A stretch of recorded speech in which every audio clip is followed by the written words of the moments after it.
করা হচ্ছে, এটা যখন প্রতিবাদ করা হচ্ছে তখন সরাসরি পুলিশ আগের মতো করে সরকারের নির্দেশ ছাড়া তার পুলিশ চলে না। তো তার মানে এটার পুরো দায় দায়িত্ব তো সরকারের উপর পড়ে।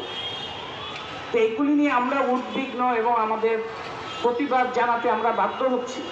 যদিও আমরা দেখতে পাচ্ছি কেউ কেউ এরকম কথা বলেন যে এই সরকার হচ্ছে গণ অভ্যুত্থানের সরকার, এই সরকারের বিরুদ্ধে সমালোচনা করা মানে হচ্ছে এই সরকারের বিরুদ্ধাচরণ করা কিংবা ফ্যাসিবাদের পুনরাবৃত্তি, পুনরাগমন কিংবা তার প্রত্যাবর্তনের ব্যবস্থা করা।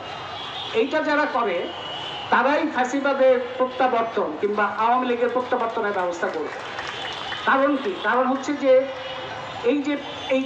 এই যুক্তিটাতে দেওয়া হচ্ছে। এখন মোহাম্মদ ইউনূস তো একদিন দেখলাম তিনি বক্তৃতায় বললেন আপনারা প্রাণ খুলে সমালোচনা করবেন।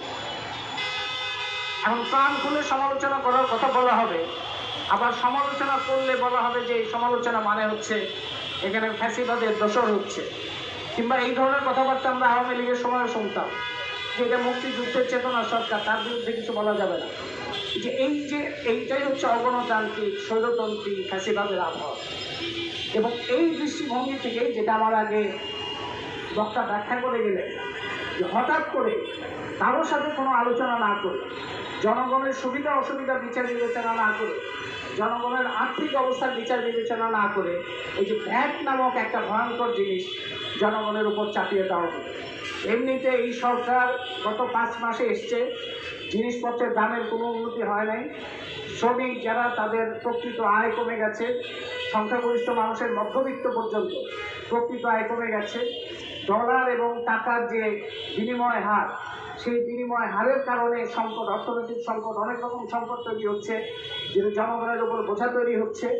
মূল্যস্ফীতি কমানোর কোনো লক্ষণ দেখা যাচ্ছে না।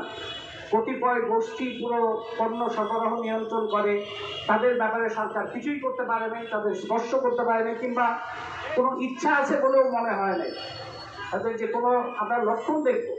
আমরা একটা খুব যারাই সরকারে যায় তাদের একটা জনপ্রিয় বাক্য আছে, তারা বলে, এই সরকারের উপদেষ্টাদের মুখে আমরা শুনতে পাচ্ছি রাতারাতি কিছুই করা সম্ভব না। তো রাতারাতি কিছুই করা সম্ভব না এটা আমরা জানি, আমরা বুঝি। রাতারাতি আপনাদের কেউ কিছু করতে বলে নাই, কিন্তু আপনাদের তো লক্ষণটা দেখা যাবে যে আপনি কোন পথে হাঁটছেন।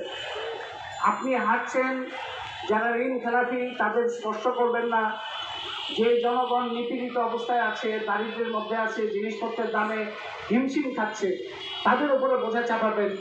আপনি যারা অন্যান্য জাতি গোষ্ঠী জনগোষ্ঠী আছে তাদের উপরে অত্যাচার করবেন, নিপীড়ন